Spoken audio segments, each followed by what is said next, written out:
Fala pessoal do YouTube, Paulo Musi aqui. Vamos começar mais um Banho Não Tem Calendário. Hoje, excepcionalmente, às 8 da manhã. Então a gente vai entrar no Instagram, ver que pergunta que tem hoje, pra gente poder escolher uma que seja legal, que seja interessante, diante daquilo que vocês têm curiosidade de saber. Lembrando que você é novo aqui, clica aí no inscrever-se para você continuar acompanhando o que a gente tem de conteúdo.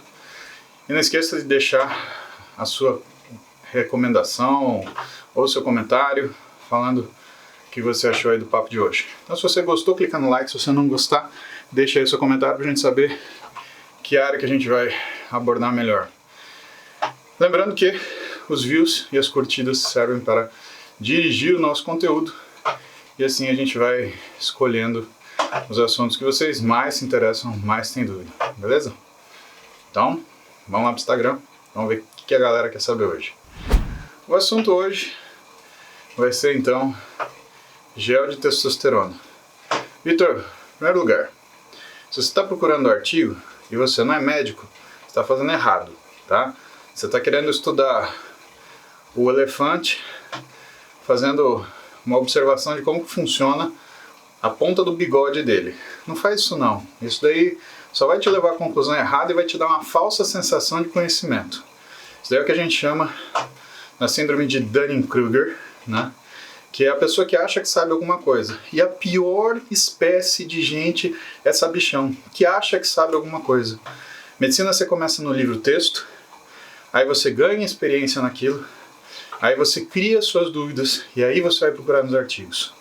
As evidências, a literatura científica, elas representam conhecimentos pontuais sobre áreas do conhecimento que são extremamente vastas.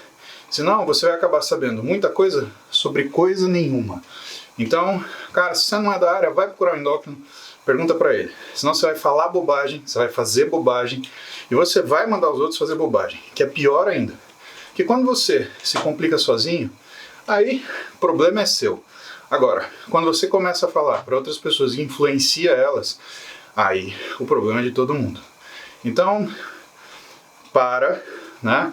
Cabecinha no lugar, estuda endócrino, observa como funciona o atendimento de um endocrinologista, pergunta para um endocrinologista como funciona, e aí você vai olhar, tá? Senão você vai ficar com um monte de gente que fala 300 coisas na internet, não tem nexo nenhum. Para ilustrar isso que eu estou te falando, existe uma anedota que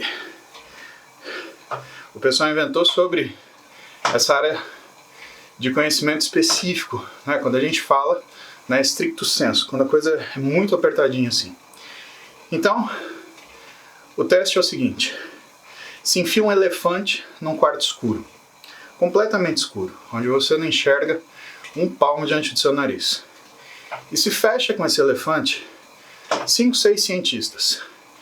E é dito para esses cientistas: estique sua mão, o que você tocará é um elefante. E eu quero que, a partir daquilo que você tocar, você me conte o que é um elefante. Pois bem, um sujeito esticou a mão, pegou no rabo do elefante.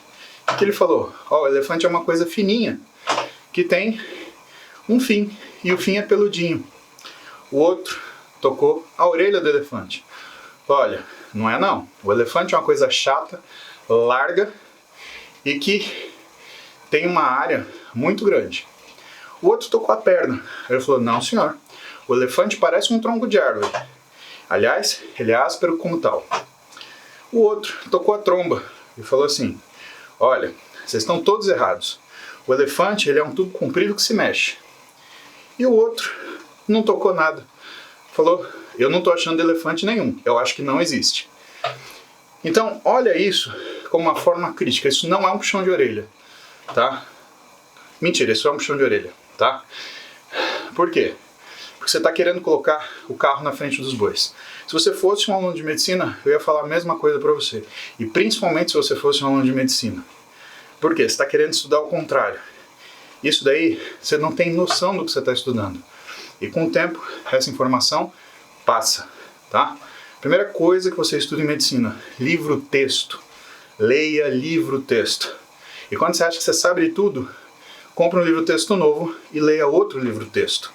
É assim que você faz. Depois, para situações pontuais, aí você vai olhar o que é o artigo científico. Tá bom? Você vai fazer isso? Você promete para mim? Depois me manda no direct.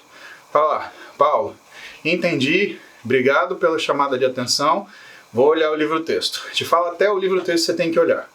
Tá? Então, você está começando agora, são duas coisas que você... Aliás, 2 livros que você precisa ler. O da Patrícia Salles, que é um resumão, né? Chama Essencial Endócrino, que a história é muito legal, né? Patrícia Salles era uma residente de endocrinologia que tinha um livro de anotação dela. Só que o livro dela era tão bom, que reza a lenda que o Dr. Alfredo Halpern pegou esse caderno de anotação e falou assim: querida, isso daqui é um livro, e transformou ele no Essencial Endócrino. Então isso é um resumão, que é bom para você entender o quanto você não sabe, para você entender o tamanho do problema que você vai se arrumar. Se você quer aprender endocrinologia de cabo a rabo, ou entender, aí eu te recomendo um livro-texto um pouco mais longo, que é o Endocrinologia Clínica, do Dr. Lúcio Vilar. Então essas são as 2 referências para você estudar. Para de virar cabeção do PubMed. O cara não entende porra nenhuma, entra no PubMed e acha que sabe tudo. Vira que nesses doutor de diploma de parede. Ah, sou doutor. Daí. Parabéns, Deus te ajude. Agora, cara, uma coisa é você falar sobre o assunto. Outra coisa é você trabalhar com isso e entender todo dia, tá? Como que a gente compara isso? Uma coisa é você conhecer o menu do restaurante. Outra coisa é você saber fazer a comida, né? Não é porque você conhece o menu que você sabe cozinhar aquilo que está ali. Então, humildade em todos os níveis, tá? Se você é um cara prático, que não é um cara científico, né? Calma. Sua experiência, ela não é conhecimento, ela é sua sabedoria. Se você é um cara científico, mas que não é nada prático, calma. O seu conhecimento não é sabedoria, tá? Então, vamos ter muita humildade cognitiva aí, né? Humildade intelectual, pra gente não fazer besteira. Certo, Vitão? Então, cultive isso, vai estudar livro-texto. Finalmente, testosterona em gel. E aí? É diferente de injetável? A priori pelo veículo, sim. E pelo efeito no organismo? Algumas coisas sim, algumas coisas não. Por onde eu gostaria de começar? Primeiro pelo mito de que testosterona em gel não inibe o eixo hipotálamo-hipófise. O que é isso? Né? Todo mundo fala eixo, né? Parece eixo de carreta. Nós chamamos de eixo um ponto de ligação entre 2 objetos. No caso, o que a gente está falando?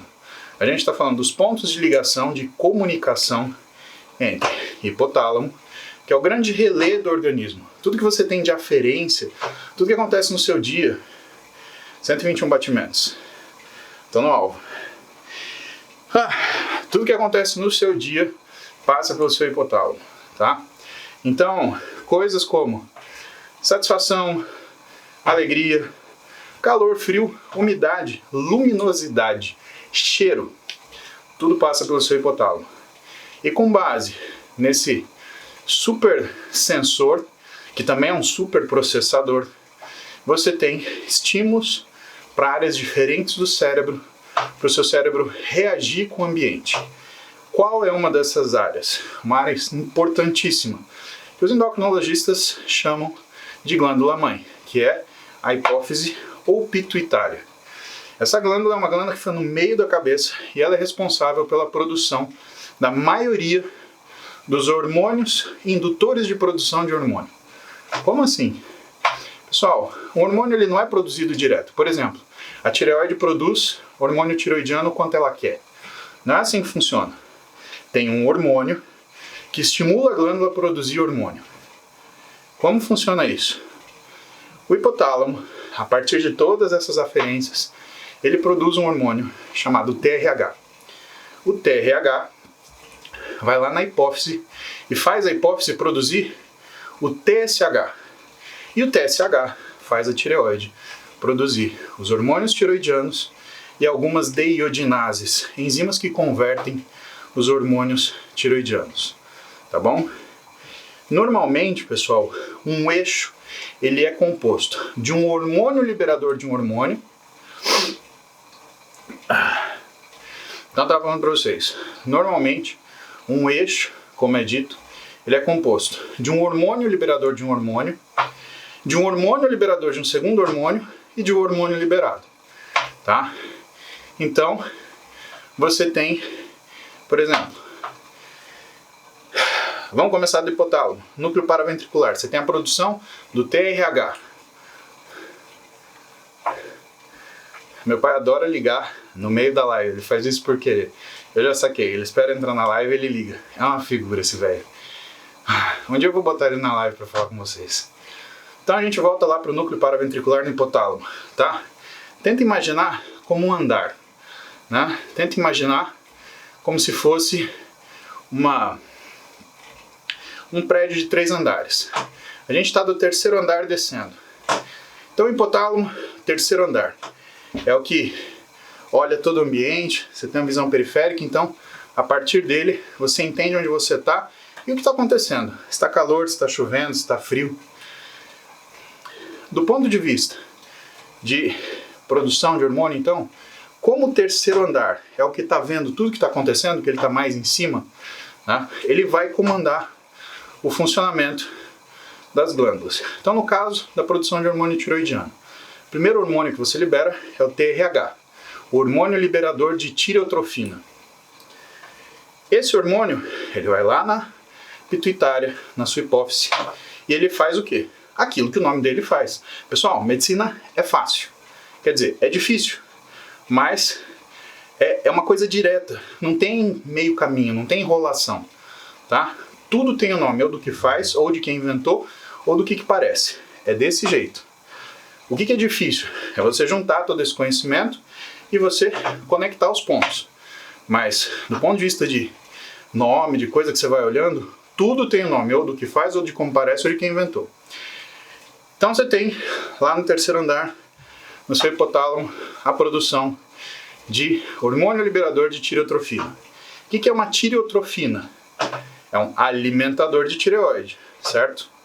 Então esse hormônio, esse TRH, na sua pituitária, na sua hipófise, na sua glândula mãe, que fica no centro geométrico da cabeça, ele vai liberar o quê?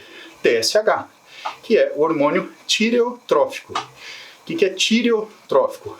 Alimentador, trófos, tíreo, tireoide, né? Não dá para ser outra coisa. Então o TRH produzido no hipotálamo faz o TSH ser produzido na hipófise e aí você tem na tireoide a produção de T4 e T3. 80% mais ou menos T4, 20% T3, mais deiodinases que vão converter o T4 ou em T3 reverso ou em T3 livre e o T3 livre e o T3 reverso em T2 inativo, tá bom? Então tem um baile aí. Mas isso só para te contar que existe um hormônio liberador de hormônio liberador, o hormônio liberador de hormônio e finalmente o hormônio. Para esse conjunto a gente chama eixo. Então você tem o eixo tireoide, o eixo gonadal e assim sucessivamente, tá? Então cada glândula ela tem um eixo diferente. A suprarrenal tem um eixo, né? Só que tem um nome diferente. O hipotálamo produz CRH, a hipófise produz ACTH e o ACTH lá na suprarrenal vai fazer com que você produza, por exemplo, cortisol, tá? Mas na verdade o ACTH ele vai ativar a suprarrenal como um todo, né? E a suprarrenal, já contei para vocês nas aulas do Interligas, né? Você tem 3 estágios diferentes no córtex, mais a medular da suprarrenal, e cada espaço dele produz um hormônio diferente. Vamos voltar para a testosterona, a gente está indo longe demais. Qual é o eixo da testosterona?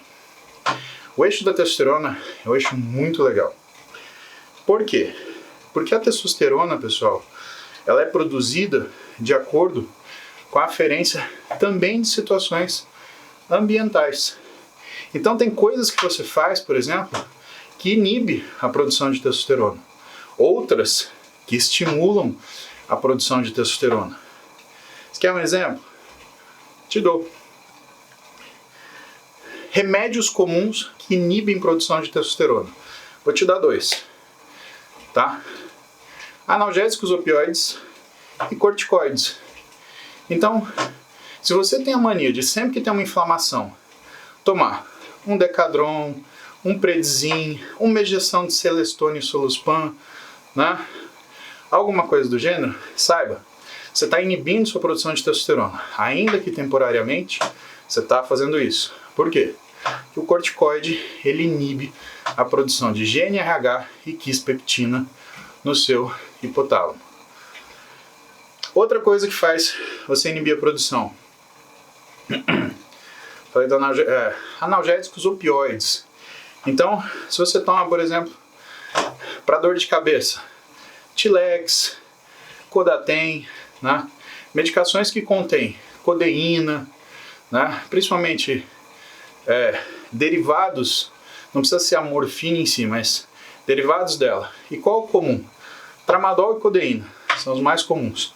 Você está inibindo temporariamente ou parcialmente sua produção de testosterona. Como que funciona a sua produção de testosterona? Ela funciona a partir da produção de quispeptina e GNRH no seu hipotálamo, que vai fazer com que a sua hipófise produza 2 hormônios, LH, hormônio luteinizante, e FSH, hormônio folículo estimulante.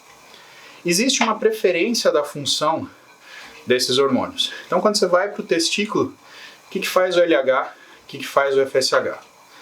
O LH, como ele é luteinizante preferencialmente, ele age na célula de Leydig, aumentando a produção de testosterona. E o FSH, folículo estimulante, ele age mais no estroma do testículo. É como mais ou menos se o FSH ele deixasse o testículo ligado e o LH fosse lá na célula de produção de testosterona e deixasse ela ligada.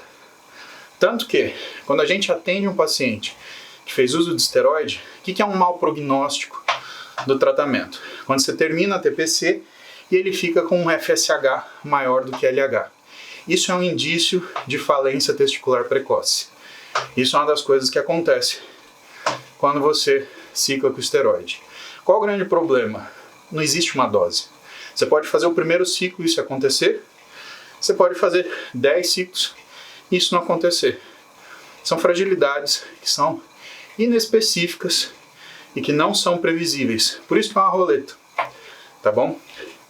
Então o eixo é esse. Você produz GNRH e quispeptina no seu hipotálamo.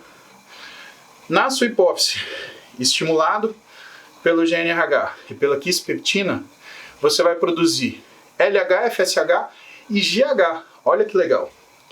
Quando o seu hipotálamo está funcionando direitinho e você tem produção de LH e FSH, você também tem produção de GH na hipófise anterior junto com o LH e com o FSH. Isso é muito legal por quê? Porque o GH é endógeno, ou seja, aquele que você produz, ele tem ação positiva no testículo. E aí você tem uma melhora do funcionamento da glândula. Por isso também, se você inibir o eixo hipotálamo hipófise gonadal, você diminui a produção de GH.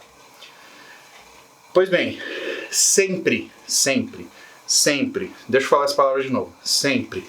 E por que eu vou frisar isso? Porque medicina nunca tem sempre nem nunca, tá? Nossa, um pleonasmo, nunca tem sempre nem nunca. Mas,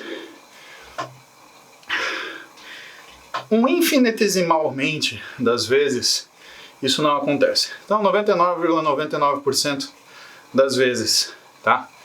Sempre que você coloca um hormônio externo, você desliga um hormônio interno, tá? Qualquer testosterona. Pode ser oral, pode ser injetável, pode ser transdérmica. Qualquer tipo de testosterona vai inibir a sua produção natural. Pode ser o que o pessoal usa hoje como se fosse novidade. Sublingual, implante, tá? Aliás, quanto mais longa a duração o método de hormônio, maior a inibição que você tem no eixo hipotálamo-hipófise. E aí, mais difícil é de você tirar isso, tá? Em 2015 e 2016, o trabalho de dois pesquisadores, Hanem e Kovac, ele estudou como que você faz uma recuperação glandular eficiente no sujeito que usa ou que usou o esteroide. Ele tem o trabalho dele muito bem sedimentado, é a base do que eu faço na clínica, né? Porque ela leva em conta a avaliação parcial do paciente, né? Eu não gosto de nada que seja protocolo, eu gosto de coisa que te ajuda a pensar. Fez isso, o paciente reagiu desse jeito, você vai para cá. Fez isso, o paciente reagiu tipo A, você vai para cá. Reagiu tipo B, você vai para lá. Se reagiu tipo A e fez isso, você vai para cá. E assim sucessivamente. Para você ter opções. Eu não gosto de pacote completo. Toma isso e volta daqui 4 meses. E esse trabalho do Hanem e Kovac, ele mostrou uma coisa interessante. Primeiro, o tempo que demora para você recuperar uma glândula é algo entre 4 meses e 4 anos. Tá? Então, se você está fazendo ciclinho de padaria e fazendo TPC de padaria de 1 mês, você não está fazendo nada, tá? Você só está se enganando. São 4 meses a 4 anos em média para você conseguir restaurar a função normal. Isso você tem que saber para você levar em conta na hora de você tomar a sua decisão. Vou fazer por minha conta? Não vou? Tá? Você precisa entender o que você está mexendo. E as 3 coisas que eles apontam como fatores determinantes de você conseguir fazer um tratamento pós-uso de esteroide eficiente: em primeiro lugar, o tempo que você tomou. Em segundo lugar, a quantidade daquilo que você tomou. E em terceiro lugar, o potencial androgênico daquilo que foi utilizado. Então, usar 1 mês de testosterona é diferente de usar 1 mês de trembolona. Usar 3 meses de testosterona é diferente de usar 1 mês de oxandrolona. E assim sucessivamente. Você entendeu por que não existe uma TPC? Porque existem dezenas de centenas, talvez milhares de formas que as pessoas inventam de usar esteroide. E aí cabe para nós, do outro lado da mesa, achar o melhor jeito de tratar isso. Porque não tem manual para isso. Essa é a parte difícil. Então, Vitor, primeira coisa, é exógeno, vai inibir a sua produção normal. E o que tem diferente em relação aos métodos? O gel, o implante, o injetável, o transdérmico, o sublingual. Ele tem o seguinte: o tempo de duração da ação daquele hormônio. E se ele faz pico e somatório de pico ou não. Exemplo, quando você usa uma testosterona injetável, ela tem uma meia-vida. Se você usa com uma frequência mais alta do que o tempo de meia-vida, você tem uma somação de dose. Então aquilo que você está tomando não é aquilo que você na verdade tem. Porque você está tomando antes do efeito passar. E isso implica num resultado. Segunda coisa, o injetável, ele faz um baita pico de dose, onde você vai ter os colaterais desse pico de dose e depois você vai ter a sensação de falta daquele hormônio. Por que eu estou falando isso para você? Porque essa sensação de falta sempre vai acontecer. Não existe, pessoal, TPC sem você passar por um perrengue, tá? Leve isso em conta também se você for decidir fazer um ciclo. Por que eu te falo isso? Porque você, no seu físico, você não nota a quantidade de miligramas por decilitro que você está produzindo de testosterona. Você não consegue notar se você está produzindo 100 nanogramas ou 700 nanogramas. Você sente a variação. Então, se você cai de 500 para 300, é a mesma coisa que você cair de 1.500, que está ultra suprafisiológico, para, por exemplo, 1.000, que ainda está suprafisiológico. E esse é o problema.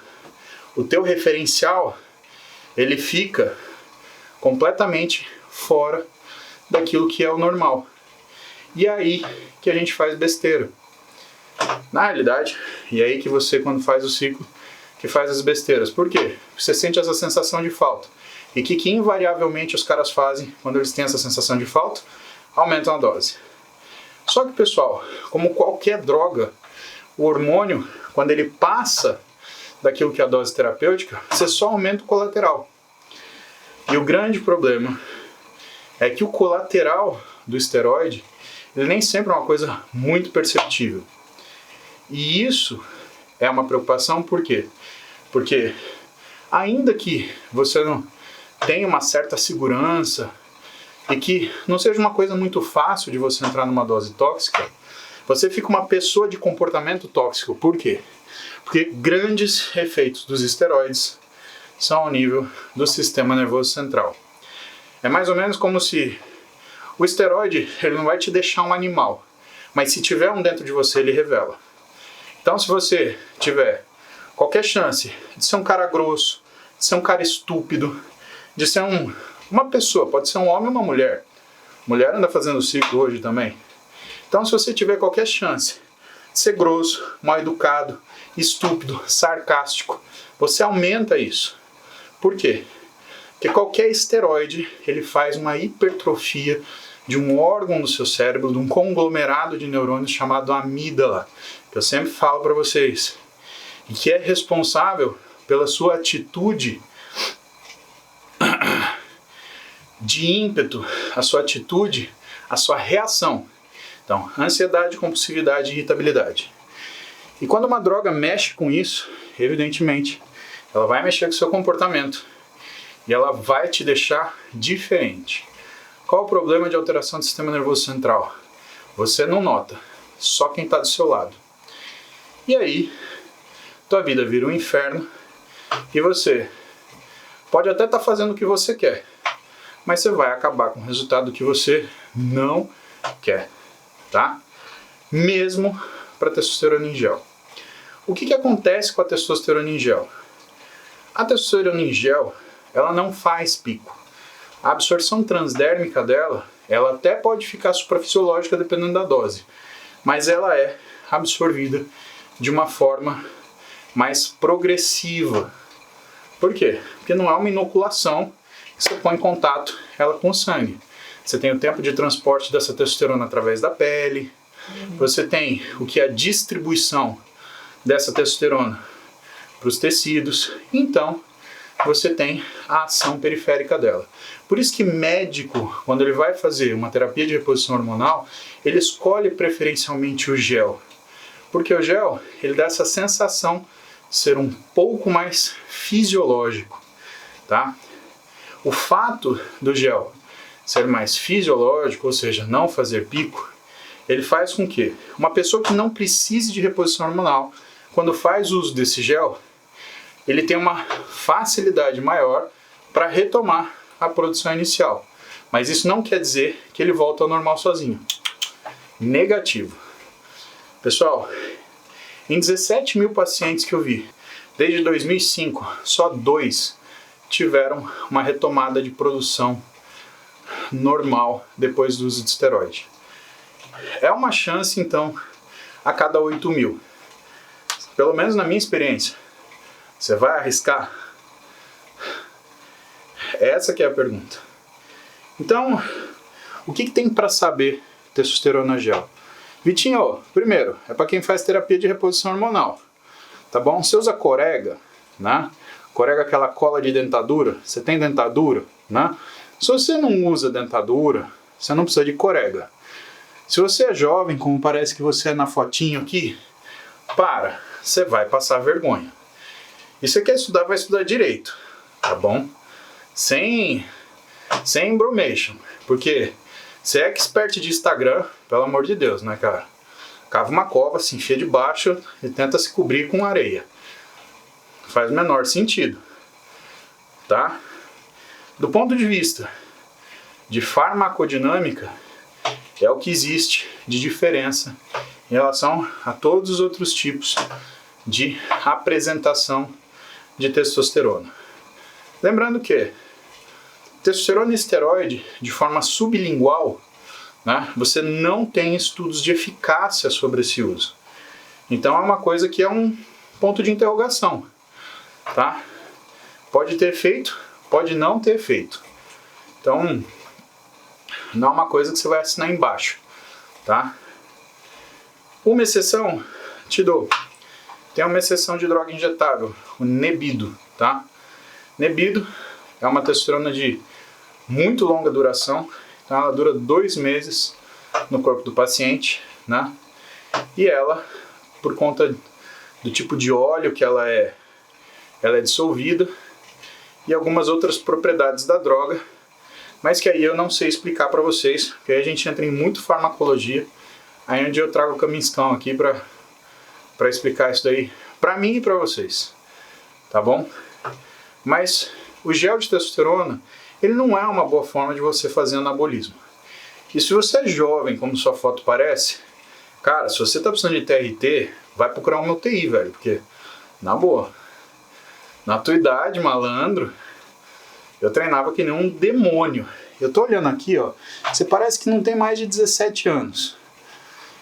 17 anos, eu estudava pro vestibular, eu nadava 1000 metros todo dia de manhã, fazia 1000 abdominais, depois eu ia treinar musculação à tarde e à noite eu fazia o boxe ou jiu-jitsu em Marília. Então, pô, malandro, o que tá te faltando não é testosterona, tá te faltando é orientação, né? É um treinador bom pra falar, fio, vai por aqui, tá?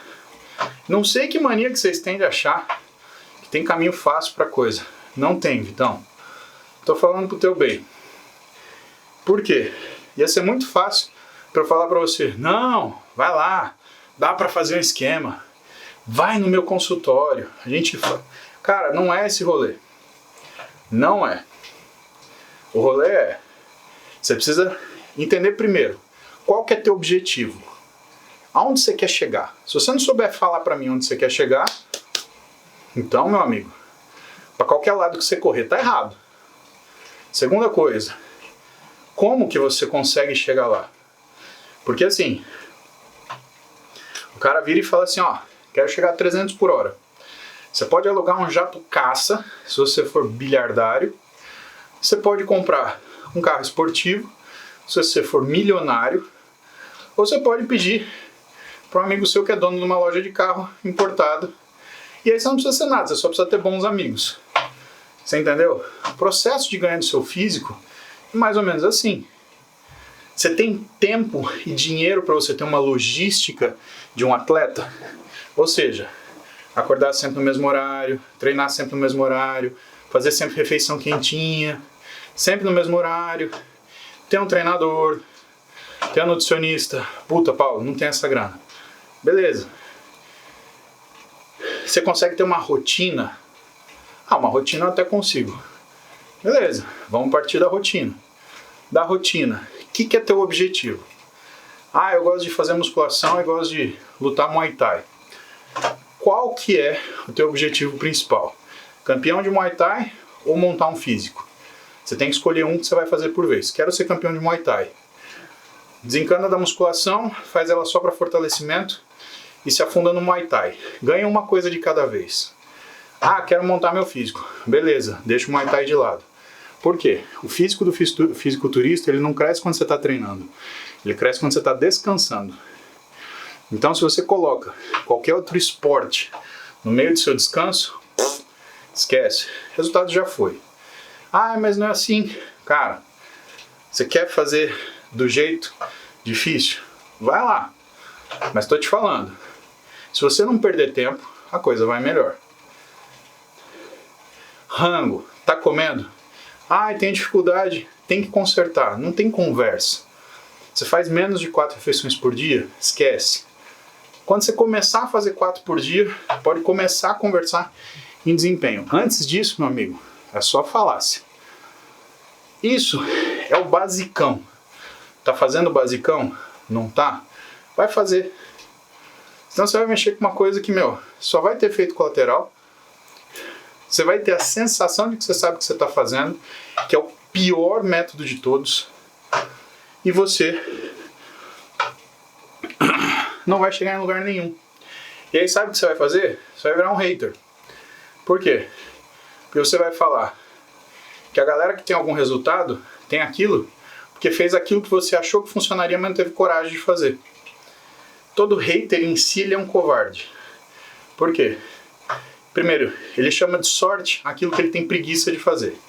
E segundo, porque ele atribui para as pessoas que conquistaram aquilo que ele é incapaz de coisas que ele não tem coragem de assumir.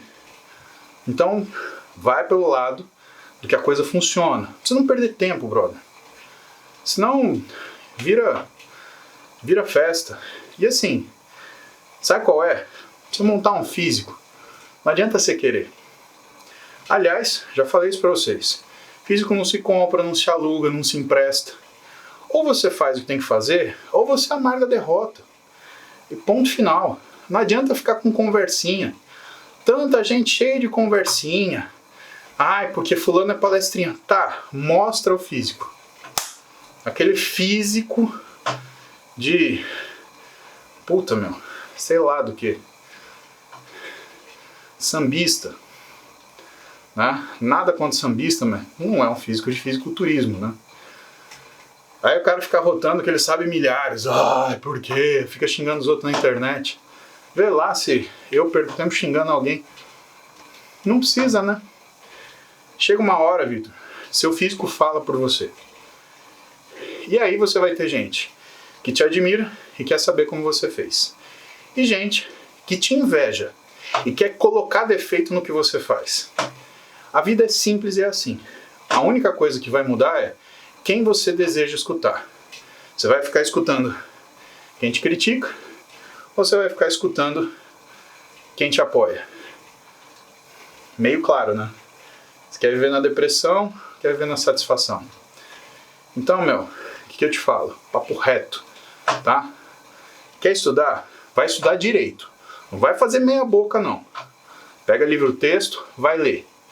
Depois você vai ver o quanto você ia se lascar se você fosse pegar artigo. Até porque artigo você tem que saber ler. Todo mundo olha o resumo e o resultado. Esse é o pior jeito de você ler artigo científico. Artigo científico você lê metodologia, você vê como foi feito. E se você não entendeu, não usa aquele conhecimento. É a mesma coisa que entrar num carro que você não sabe dirigir.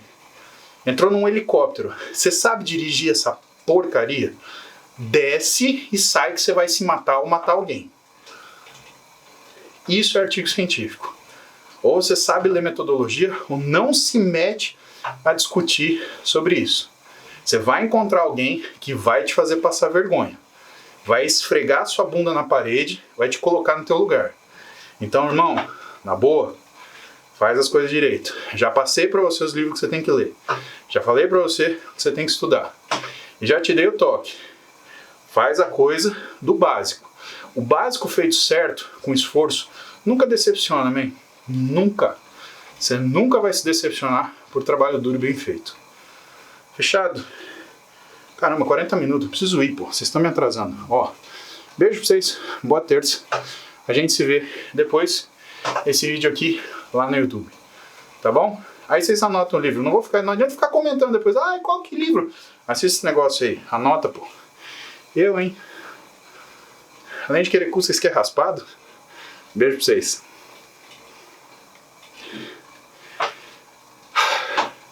Pessoal, essa foi a pergunta de hoje do Vitor sobre gel de testosterona. Olha só, isso eu só esfreguei o que é a superfície do conhecimento, tá? Tem muito mais coisa aí de baixo, mas a gente vai falando com o tempo, beleza? Se você gostou, clica aí no curtir. Se você não gostou, deixa no comentário, tá? Não esquece de se inscrever, ligar as notificações e a gente vai falando por aqui. Pessoal do YouTube, beijo pra vocês. Até a próxima.